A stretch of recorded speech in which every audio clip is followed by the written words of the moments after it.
Pour accomplir son œuvre, le Christ ne choisit ni la science,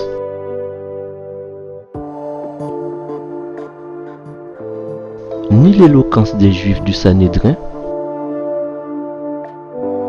ni la puissance de Rome.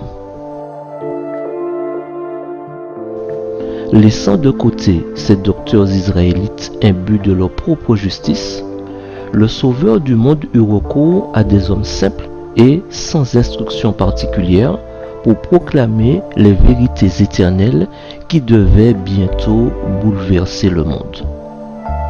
Ce faisant, il forma 12 disciples pour en faire les chefs de son Église.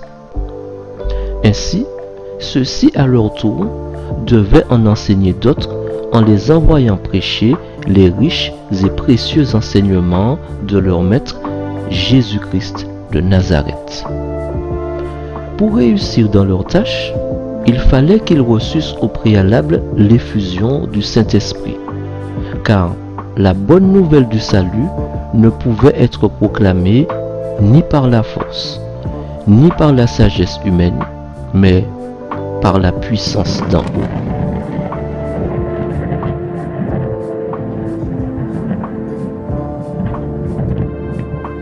Au préalable, pendant 3 ans et demi, les disciples reçurent les enseignements du plus grand des maîtres que le monde n'ait jamais connu.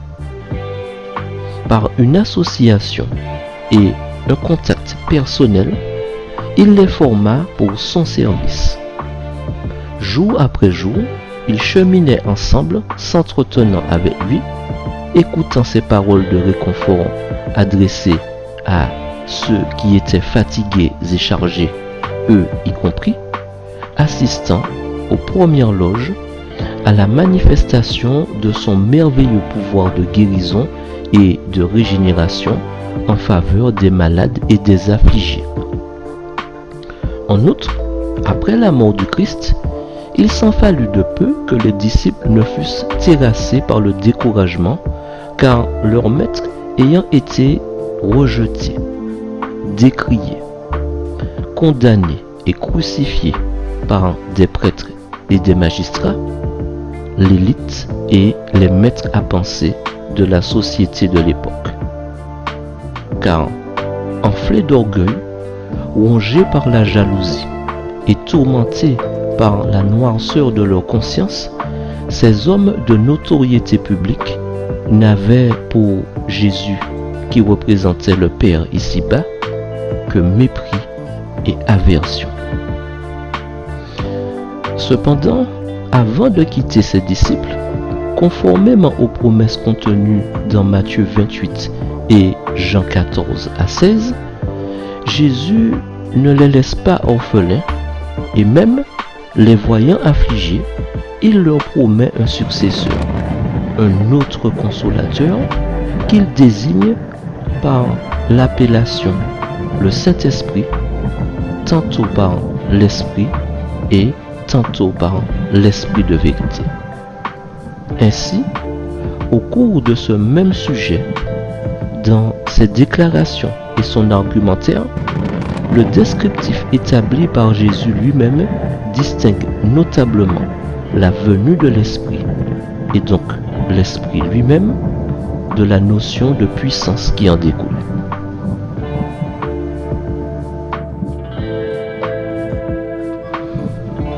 En outre, en linguistique, en grammaire et en sémantique plus précisément, quand une phrase n'est pas impersonnelle, on dit que c'est une phrase à la forme personnelle. Ainsi, toute phrase personnelle s'oppose donc à la phrase impersonnelle. Dans cette continuité, un sujet apparent est le sujet il d'une phrase impersonnelle.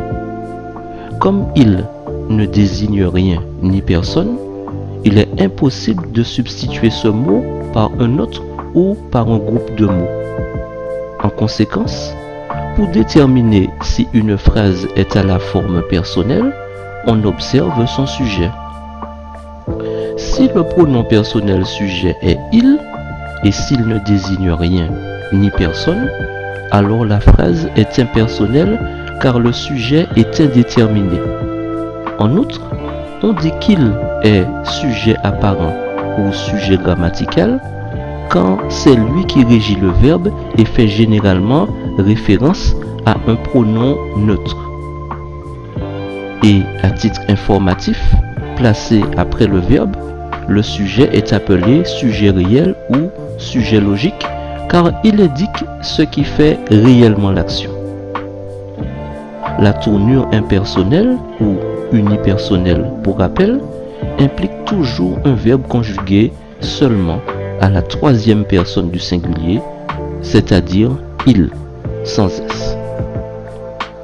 Dans ce sens, il est plus souvent utilisé pour exprimer une généralité, des phénomènes météorologiques ou une obligation. Or, dans son descriptif, Jésus désigne directement le sujet qui est l'esprit dans des attributs et des actions qui font de son successeur non pas quelque chose d'indéterminé ou d'abstrait, voire d'impersonnel, mais bien au contraire un être défini par une présence réelle, ayant une conscience, une volonté, une morale, une raison, une sensibilité, un verbe ainsi qu'une personnalité dotée d'une force, voire d'une puissance équivalente à celle du Père ou du Fils, pour poursuivre l'œuvre de la rédemption de l'homme conformément au plan divinement établi au préalable, dans un référentiel très explicite décrivant l'esprit comme étant bel et bien une personne.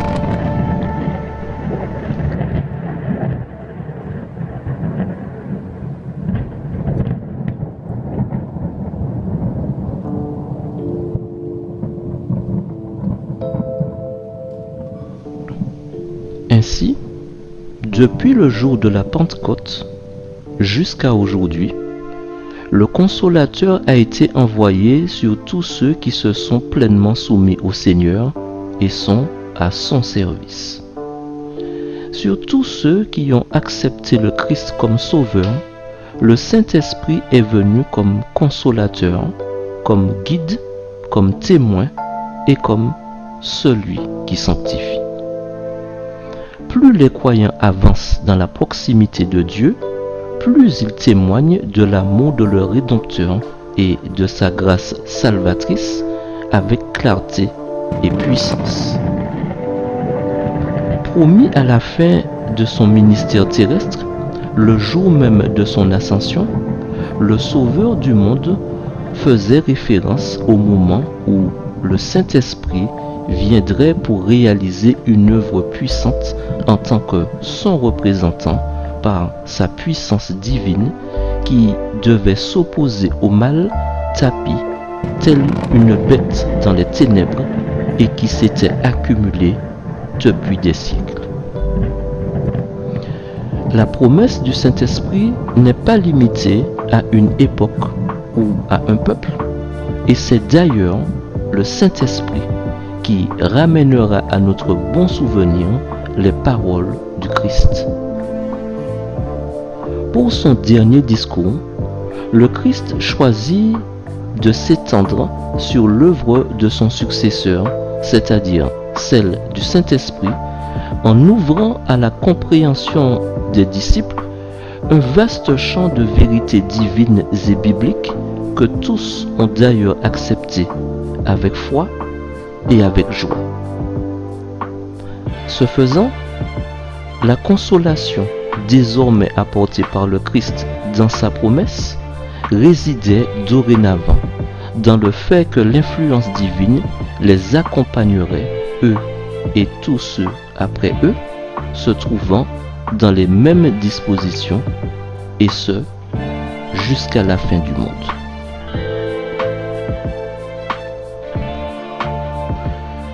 En outre, la nature même du Saint-Esprit demeure un mystère, car même s'il prétendait pouvoir y parvenir, aucun homme, quel qu'il soit, ne saurait l'expliquer, parce que c'est une information que Dieu n'a tout simplement révélée à aucun fils d'Adam.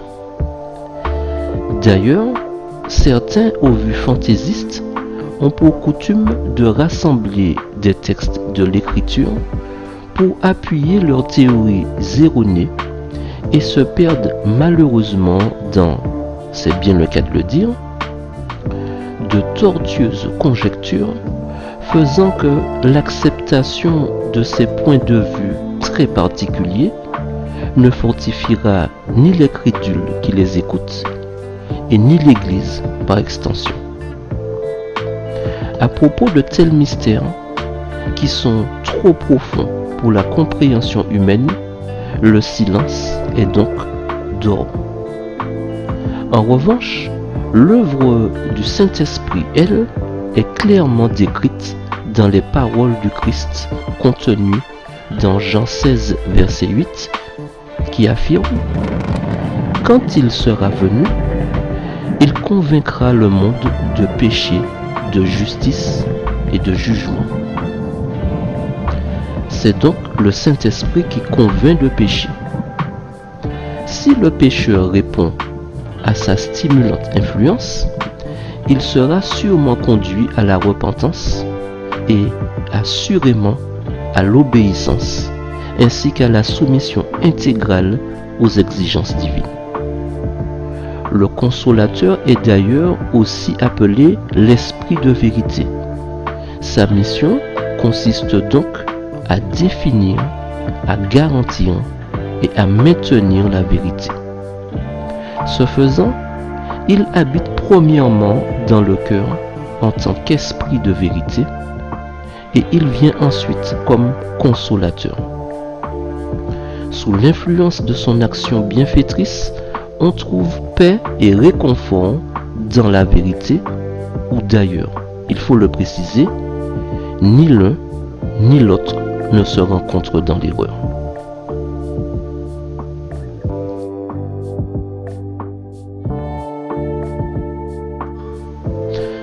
De son côté, Satan exerce son pouvoir sur les esprits par des traditions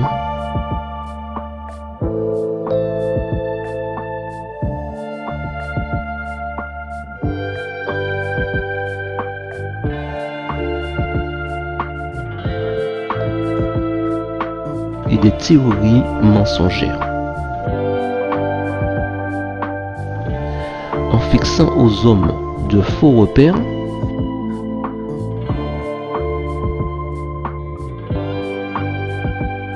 il déforme ainsi leur caractère. En revanche, à travers les Écritures, le Saint-Esprit parle à l'intelligence du lecteur attentif et imprime la vérité dans son cœur. Il dénonce ainsi l'erreur et la chasse de l'âme. C'est par l'Esprit de vérité œuvrant par le moyen de la parole de Dieu que le Christ vit au milieu de son peuple. D'ailleurs, quand l'Esprit de Dieu prend possession d'un cœur, il transforme sa vie. Les pensées pécheresses sont mises de côté, les actions mauvaises rejetées. L'amour, l'humilité et la paix prennent la place de la colère, de l'envie et de la dispute. Il est en conséquence impossible à des âmes pécheresses, à des esprits limités et finis, de comprendre l'œuvre de la rédemption, car son mystère excède la connaissance humaine.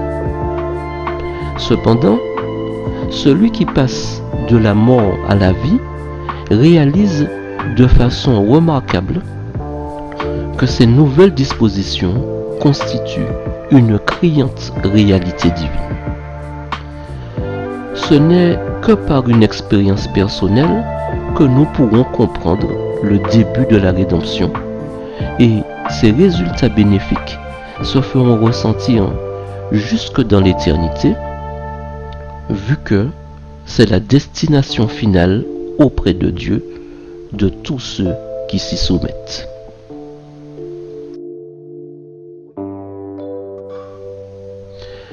D'ailleurs, plusieurs accueillent la vérité dans l'instant, mais ils ne l'assimilent pas. Et son influence reste malheureusement éphémère. Il ressemble donc au grain tombé sur un sol pierreux ou dans des ronces, ou encore aux vierges folles qui n'avaient pas d'huile en réserve dans leur vase pour accompagner leur lampe. Ce faisant, le grain et l'huile deviennent une symbolique du Saint-Esprit qui pénètre l'âme par la foi en Jésus-Christ. Ceux qui étudient diligemment les Écritures, avec beaucoup de prière, qui s'appuient sur Dieu avec une foi solide et qui obéissent à l'entièreté de ses commandements, sont représentés par les grains tombés en bonne terre,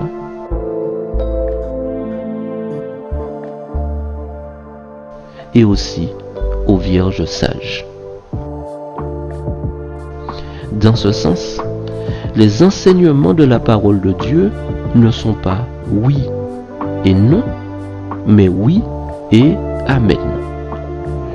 La piété pratique ne s'acquiert pas en laissant aux grandes vérités de la Bible une place dans les cours extérieurs de notre cœur.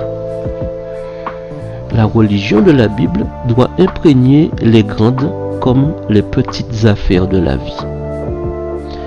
Elle doit fournir les puissants principes et les motivations qui réguleront le caractère chrétien, ainsi que le cours et l'ensemble des actions qui découlent de ce statut. L'huile peu nécessaire à ceux qui sont représentés par les vierges folles n'a malheureusement pour elle qu'un usage secondaire, voire accessoire ou tout à fait superficiel. Cependant, elle apporte la vérité dans le sanctuaire de l'âme afin qu'elle purifie, raffine et sanctifie quiconque est sous son influence. Ainsi, ceux qui la recherchent ne s'attarderont pas sur des théories humaines élaborées par des prélats ou par des pasteurs, mais considéreront uniquement les vérités fondées sur les enseignements sacrés de la Bible qui, contrairement aux théories religieuses qui sont soit fausses, soit incertaines ou illogiques, demeurent des vérités vivantes qui concernent des intérêts éternels dont le centre est le Christ, à l'intérieur duquel réside tout le système de la vérité divine. Ainsi, le salut de l'âme par la foi en Christ est le fondement et le pilier de la vérité.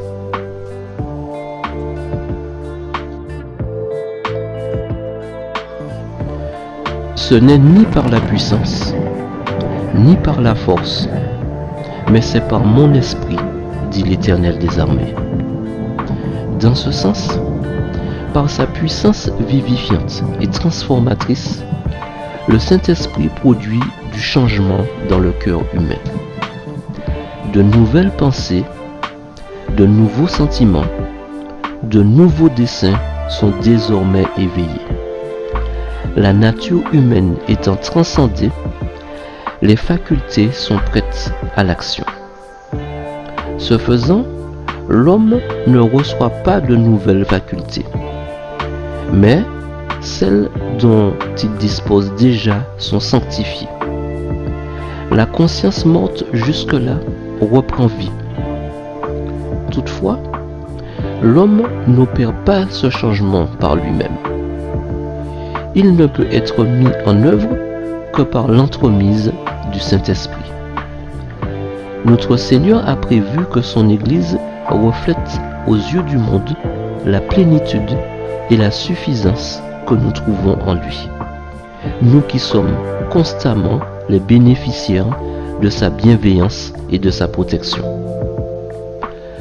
En la partageant autour de nous, nous donnons ainsi au monde une image de l'amour et de la bienveillance du Christ. Et tandis que le ciel s'anime en envoyant des messagers dans tous les coins du monde pour réaliser l'œuvre de la rédemption, l'Église de Dieu, constituée de tous ceux qui sont candidats au salut, sont soumis à Dieu et sont animés de son esprit, est appelée à collaborer avec le Christ.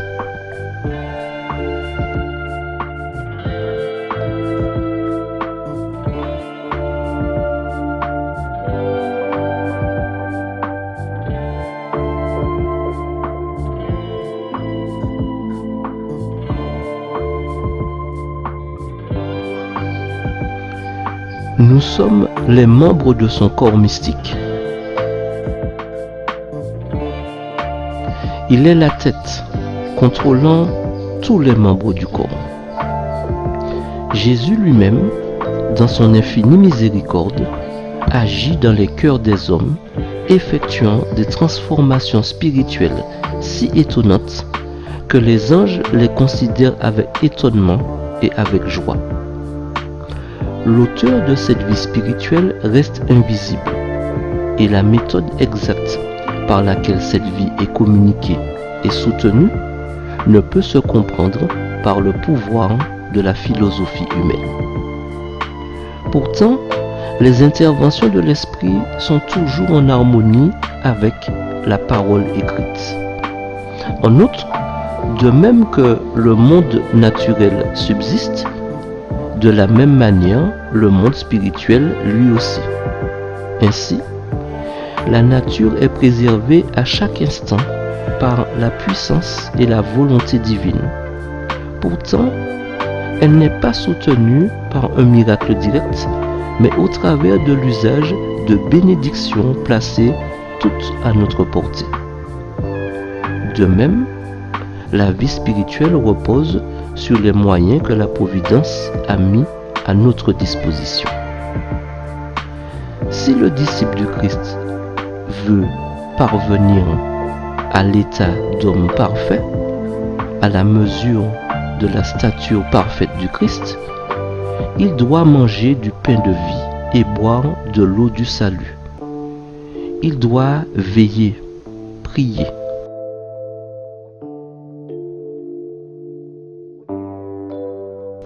travailler et suivre en toutes choses les instructions de Dieu dans sa parole.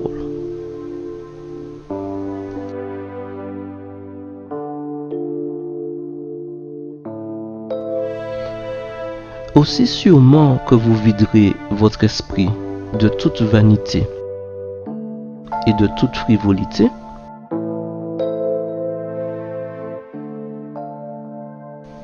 l'espace libéré sera rempli avec ce que Dieu désire vous donner, son Saint-Esprit. Alors, du bon trésor de votre cœur, vous tirerez de bonnes choses, des pensées précieuses. D'autres saisiront vos paroles et commenceront à glorifier Dieu. Votre esprit ne sera plus centré sur vous-même.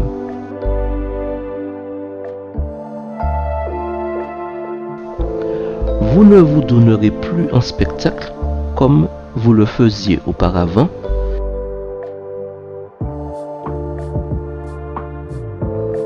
mais vos pensées et vos affections reposeront sur le Christ. Vous rayonnerez sur les autres de la lumière du soleil de justice qui aura brillé sur vous. Aussi, Dieu agira sur des hommes occupant d'humbles positions pour proclamer le message de la vérité présente à ce monde en proie au mal et donc à toutes les formes de perversité.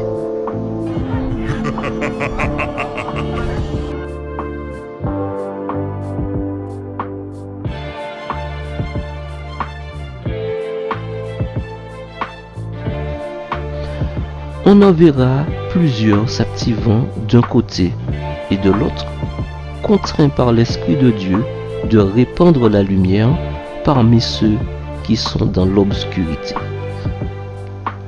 La vérité est comme un feu dans leurs os, les remplissant du désir brûlant d'éclairer ceux qui siègent dans les ténèbres. Plusieurs, même dans les classes cultivées, proclameront la parole de Dieu. Dans cette dynamique, même des enfants seront poussés par le Saint-Esprit à s'avancer pour présenter le message du ciel. L'Esprit se répandra sur ceux qui cèdent à ses impulsions. Rejetant les règles strictes et les actions prudentes, ils rejoindront l'armée du Seigneur. Ainsi, dans l'avenir, des hommes de situation ordinaire seront poussés par l'Esprit du Seigneur à quitter leur emploi pour aller proclamer le dernier message de miséricorde.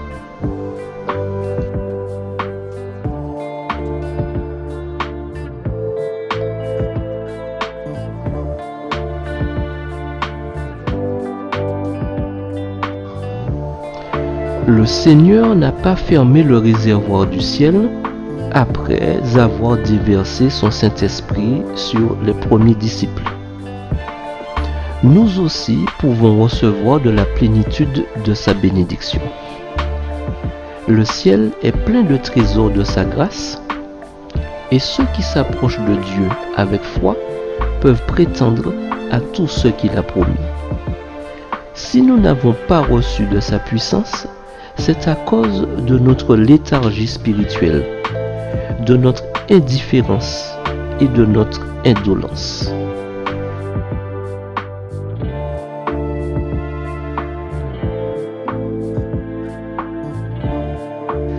Sortons donc de notre formalisme et de notre torpeur.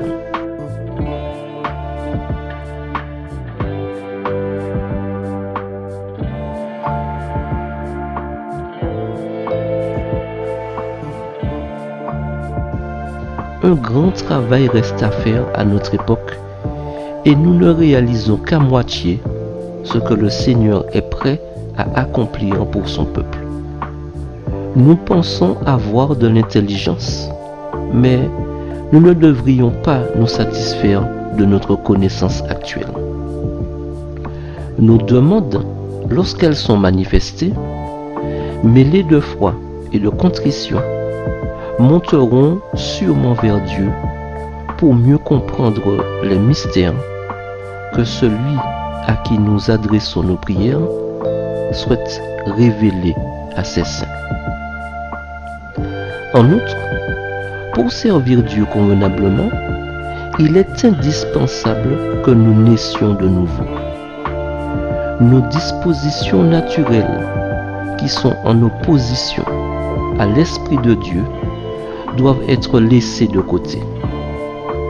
Nous devons être transformés en femmes et en des hommes nouveaux en Jésus-Christ.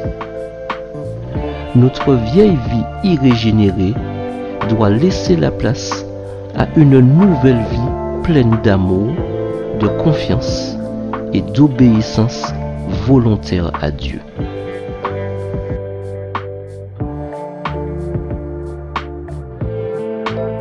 À moins que le changement ne survienne, nous ne pourrons correctement servir Dieu. Notre travail sera défectueux. Des plans humains s'y mêleront. Un feu étranger, déshonorant Dieu, sera offert.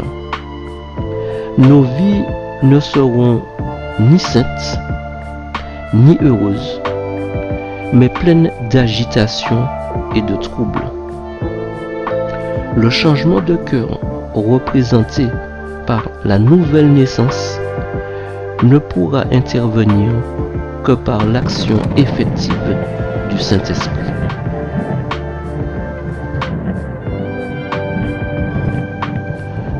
Tandis que nous recevons la lumière divine, et que nous coopérons avec les intelligences célestes, nous naissons de nouveau, libérés de la souillure du péché par la puissance du Christ.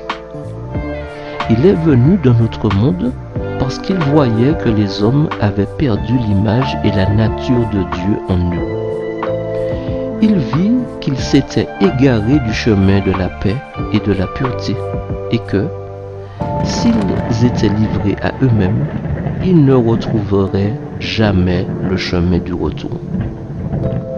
Il vint avec un salut parfait et complet pour changer nos cœurs de pierre en cœurs de chair, pour changer nos natures pécheresses en les transformant en celles à sa ressemblance, de sorte qu'en partageant sa nature divine, nous soyons en mesure d'accéder au cours céleste.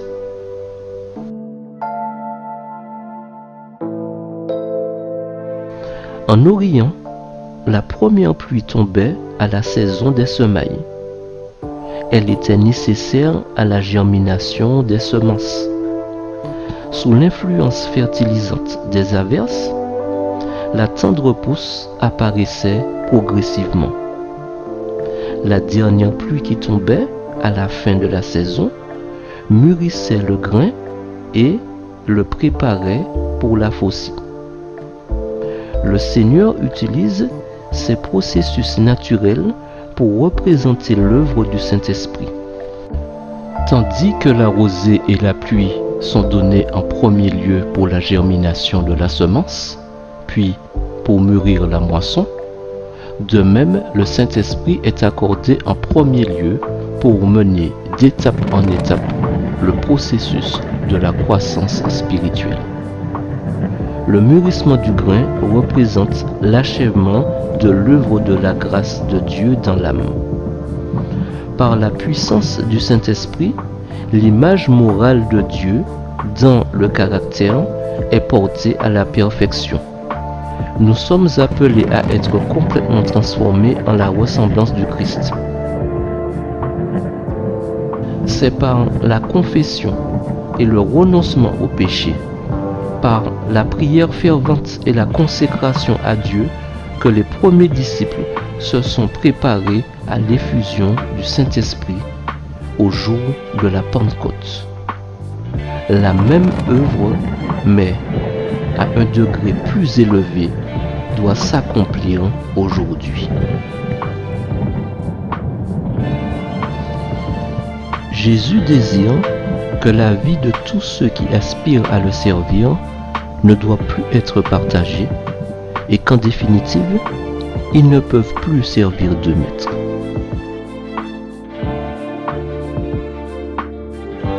Le Christ veut vivre dans ses collaborateurs humains, œuvrer au travers de leurs facultés et agir par leurs capacités. Leur volonté doit rester soumise à sa volonté. Ils doivent coopérer avec son esprit afin que ce ne soit plus eux qui vivent, mais que lui vive en eux.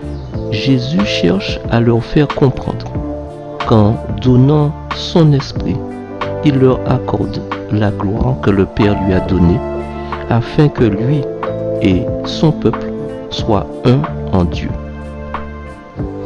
Nos vies et notre volonté doivent se soumettre à la volonté de Dieu, sachant que cela est saint, juste et bon. Nous n'avons qu'une voie pour nous approcher de Dieu, et c'est le Christ.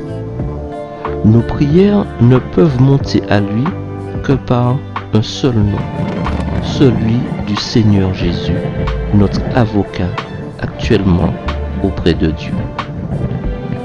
Son esprit doit inspirer nos demandes.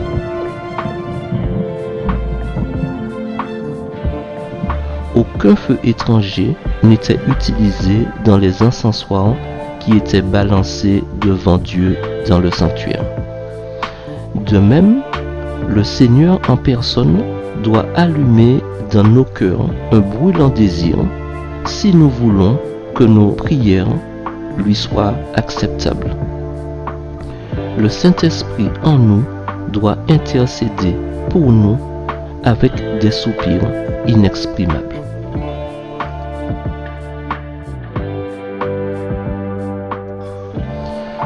Un profond sentiment de notre besoin et un grand désir pour les choses que nous demandons doivent caractériser nos prières, sinon elles ne seront pas entendues. Mais nous ne devons pas nous fatiguer et nous relâcher parce que nous ne recevons pas immédiatement une réponse à nos prières, car le royaume des cieux est soumis à la violence, et ce sont les violents qui le ravissent. La violence dont il est ici question est une sainte ferveur telle que Jacob l'a manifestée. Nous n'avons pas besoin de nous forcer à éprouver des sentiments intenses, mais calmement et avec persistance, nous devons présenter nos demandes au trône de la grâce. Notre tâche consiste à humilier nos âmes devant Dieu, confessant nos péchés, et de nous approcher de Dieu par la foi. Le Seigneur a répondu à la prière de Daniel, non pas pour que Daniel s'en glorifie, mais afin que sa bénédiction reflète la gloire de Dieu. C'est le but de Dieu de se révéler lui-même dans sa providence et sa grâce. L'objet de nos prières doit être la gloire de Dieu et non la glorification de nous-mêmes. Quand nous nous jugeons faibles, ignorants et sans force, ce que nous sommes réellement, nous nous approchons de Dieu comme d'humbles suppliants. C'est la méconnaissance de Dieu et de Christ qui permet à une âme de devenir fière d'elle ou de s'autosatisfaire de sa justice illusoire.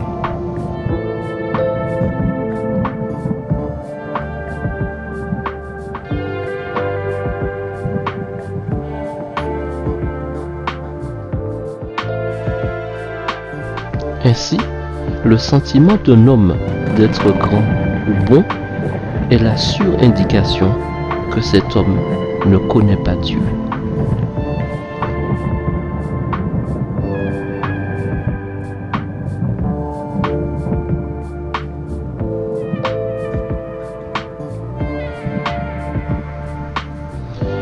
La fierté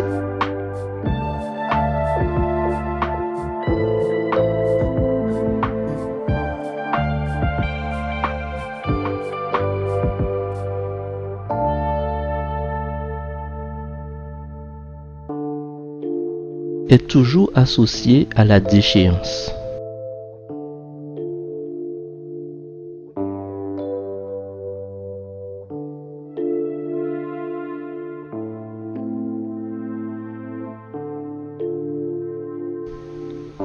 Quand la gloire divine fut révélée à Daniel, il s'exclama : « Les forces me manquèrent, mon visage pâlit et fut décomposé, et je n'eus plus aucune force. » À l'instant où l'humble chercheur voit Dieu tel qu'il est, à ce moment même, il se percevra lui-même comme Daniel s'est perçu.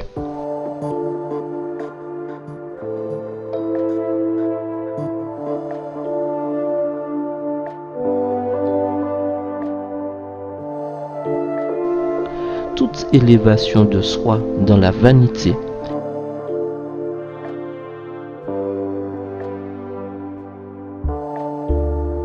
disparaîtra au profit d'un profond sentiment de la sainteté de Dieu et de la justice de ses exigences.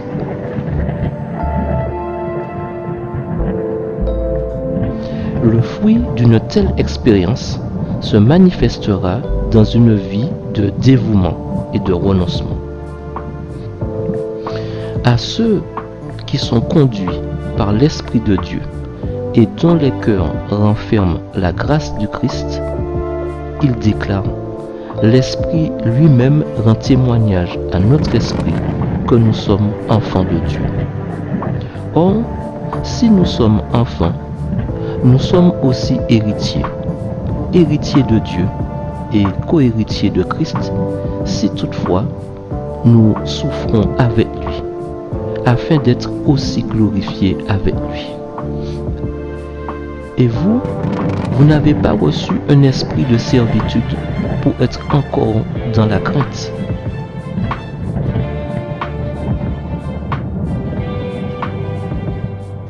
Mais vous avez reçu un esprit d'adoption par lequel nous crions Abba, Père. Nous sommes appelés par le Christ à sortir du monde et à rester séparés. Nous sommes appelés à vivre des vies saintes, nos cœurs constamment attirés vers Dieu et le Saint-Esprit demeurant en nous comme une présence permanente.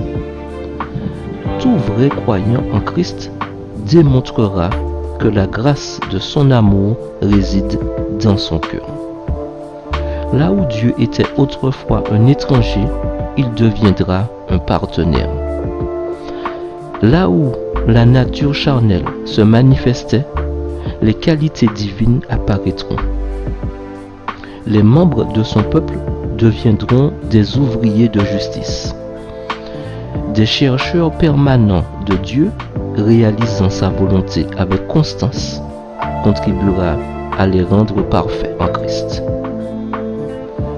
Ils manifesteront devant les anges, les hommes et les mondes qui n'ont pas péché que leurs vies sont en conformité à la volonté de Dieu et qu'ils sont de loyaux adhérents des principes de son royaume. Le Saint-Esprit, résidant dans leur cœur par la foi, les conduira dans la communion avec le Christ, produisant en eux les précieux fruits de la sainteté.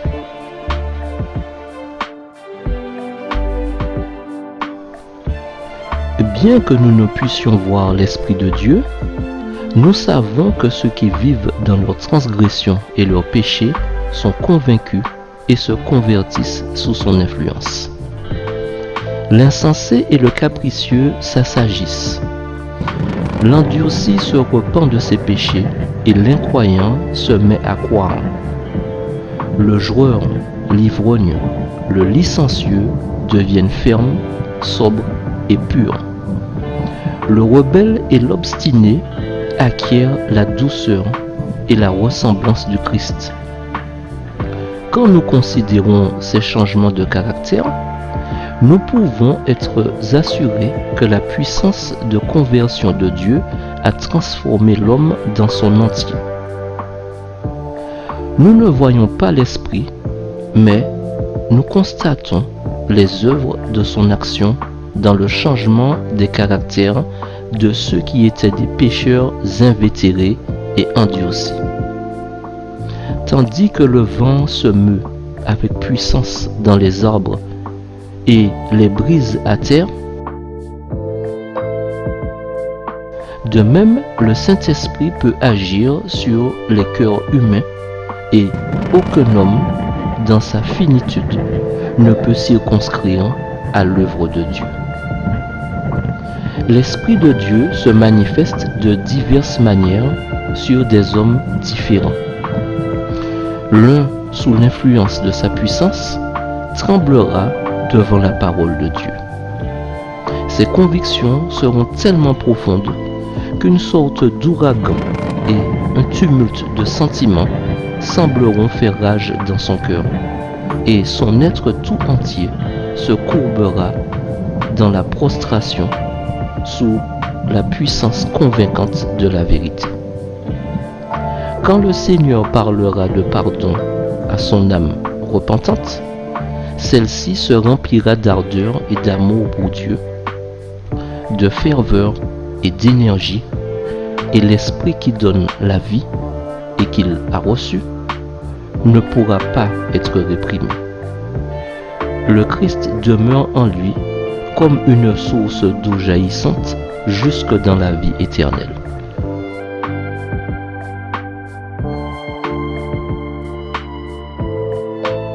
Ses sentiments d'amour seront aussi profonds et ardents quelle était sa détresse et son agonie. Son âme ressemblera aux eaux des profondeurs qui surgissent en une fontaine, et il répandra ses actions de grâce, sa louange, sa gratitude et sa joie, auxquelles les harpes célestes se joindront à l'unisson. Il a une histoire à raconter, mais pas d'une manière ordinaire ou mécanique. Il est une âme rachetée par les mérites de Jésus-Christ et son être tout entier vibre à l'idée du salut de Dieu.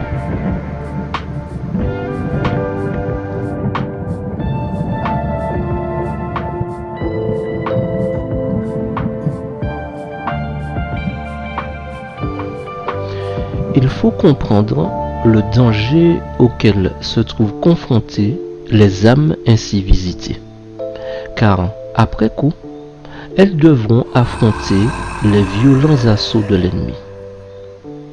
Il les pressera de ces tentations pour annuler l'effet du travail de l'Esprit de Dieu, afin que les précieuses vérités présentées et auxquelles l'Esprit a rendu témoignage ne purifient ni ne sanctifient ceux qui ont reçu la lumière du ciel, et que le Christ ne soit pas glorifié en eux.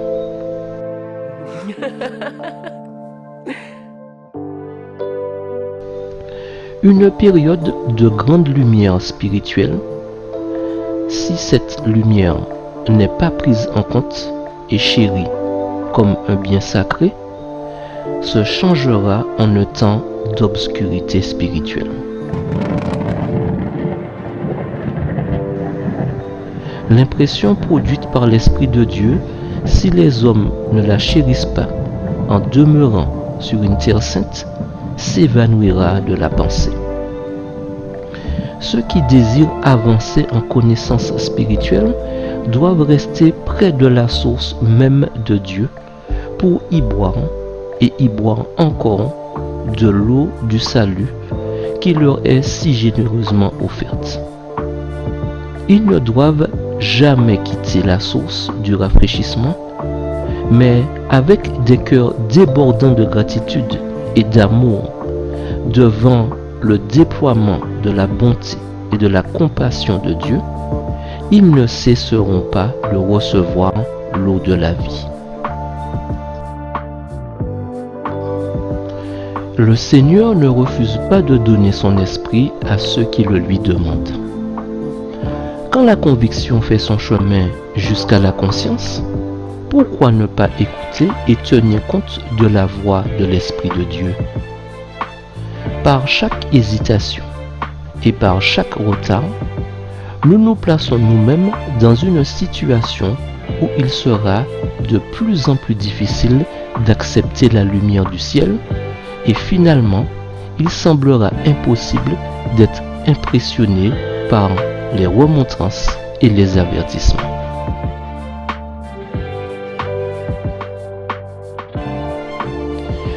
Le pécheur conclura de plus en plus fréquemment: pour le moment, tu peux t'en aller. Quand j'en trouverai le temps, je te rappellerai.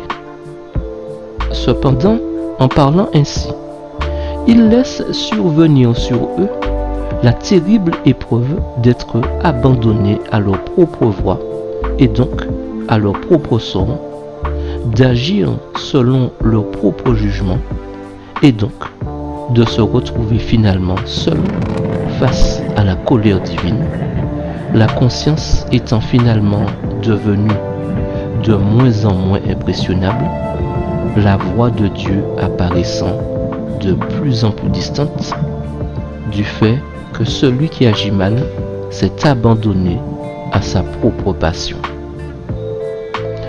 Dans son entêtement, il résiste à tout appel, méprise tout conseil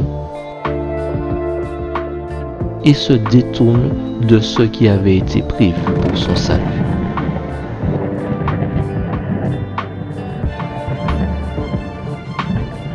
La voix du messager de Dieu n'impressionne plus sa pensée.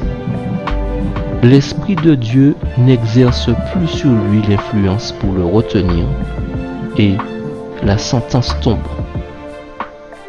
Éphraïm est associé aux idoles. Laissez-le. Oh, combien son indépendance est sombre et obstinée. Il semble que l'insensibilité de la mort repose sur son cœur. Voilà en quelques mots par quel processus passe l'âme qui rejette l'action du Saint-Esprit. Ceux qui résistent à l'Esprit de Dieu et le poussent à partir ne savent pas jusqu'où Satan les conduira. Quand le Saint-Esprit quitte un homme, celui-ci finira imperceptiblement par faire ces choses qu'il avait considérées un temps sous leur vrai jour comme un péché manifeste. À moins qu'il ne tienne compte des avertissements, il se trompera lui-même, ce qui, comme fut le cas de Judas, l'emmènera à la trahison et à l'aveuglement. Ainsi, à défaut de suivre le Christ, il marchera pas après pas dans les traces de celles de Satan. Qui pourrait bien lui venir en aide? Et avec qui accepterait-il de prier ou même de discuter? Toutes sollicitations évoquées ne seront pour lui que des contes de fées. De telles âmes ont choisi Satan comme compagnon et déforment ce qu'on leur dit et le considèrent comme une lumière pervertie. Quand l'Esprit de Dieu est attristé au point de partir, les appels adressés par les serviteurs du Seigneur perdent leur sens pour eux. Ils déformeront tout ce qui leur est dit. Ils se moqueront et tourneront en ridicule les avertissements les plus solennels de l'Écriture qui, s'ils n'étaient pas ensorcelés par les agents sataniques, les feraient trembler. Tout appel qui leur est lancé reste vain. Ils n'écouteront ni reproches, ni conseils. Ils méprisent toutes les supplications de l'Esprit et désobéissent au commandement de Dieu qu'ils avaient un temps défendu et exalté.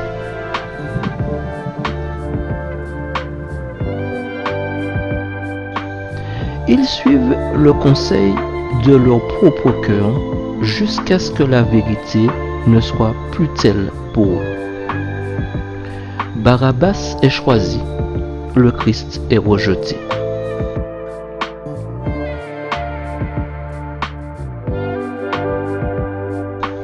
Il est essentiel de suivre chaque parole de Dieu.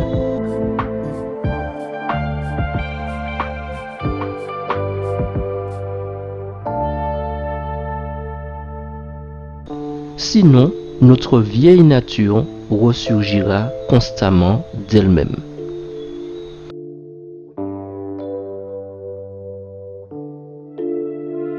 C'est le Saint-Esprit, la grâce rédemptrice de la vérité dans l'âme, qui unit les disciples du Christ les uns avec les autres et avec Dieu.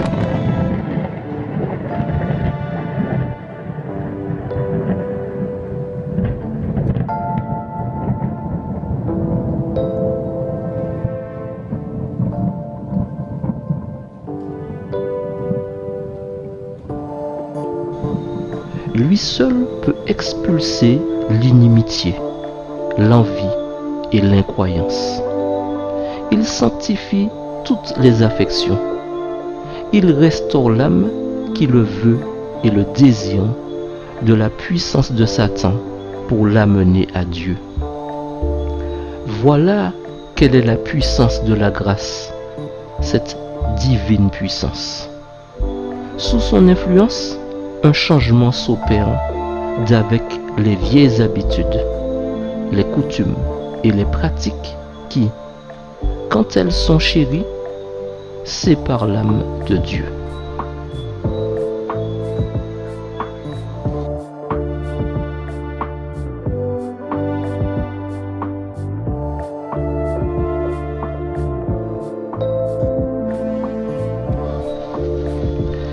La fin de toute chose approche.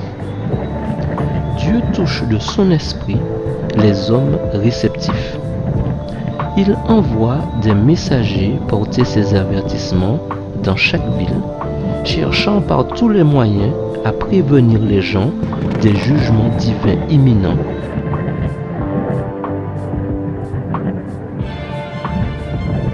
En leur présentant la bonne nouvelle du salut par Jésus-Christ.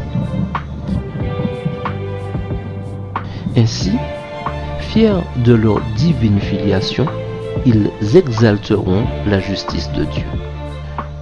L'Esprit de Dieu est à l'œuvre dans les cœurs et ceux qui répondront à ces incitations deviendront des lumières pour le monde.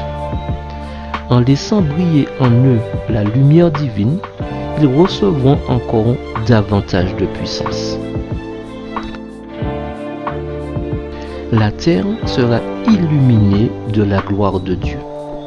Toutefois, les croyants qui ne se soumettront pas aux directives du Saint-Esprit perdront rapidement les bénédictions reçues. Ils tomberont dans un formalisme froid et sans inspiration et ne s'intéresseront plus aux âmes égarées, ayant ainsi perdu leur premier amour. Ce faisant, Dieu retirera son esprit de l'Église et le donnera à ceux qui sauront l'apprécier.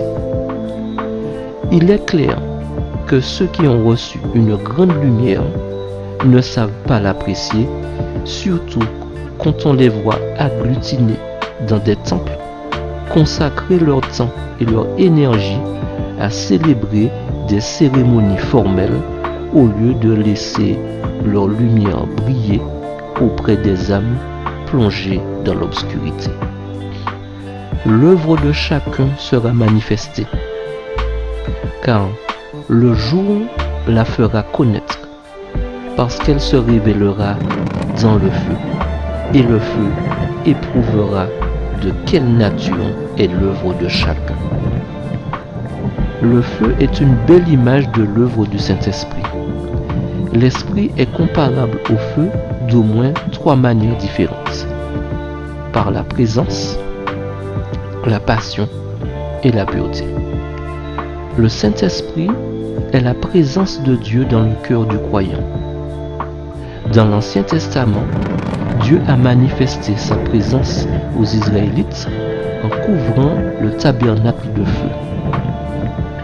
Cette présence enflammée éclairait et guidait le peuple. Dans le Nouveau Testament, Dieu guide et réconforte ses enfants par le Saint-Esprit qui demeure en nous, notre corps étant le tabernacle et le temple du Dieu vivant. Par ailleurs, le Saint-Esprit fait naître la passion de Dieu dans nos cœurs. Les 2 disciples qui ont voyagé et parlé avec Jésus ressuscité se disaient que leur cœur brûlait en eux. Après avoir reçu l'Esprit à la Pentecôte, les apôtres étaient remplis d'une passion qui a duré toute leur vie et les a poussés à prêcher courageusement la parole de Dieu. Enfin, le Saint-Esprit produit la pureté de Dieu dans nos vies, le dessein de Dieu étant de nous purifier. Le Saint-Esprit est l'agent de notre purification.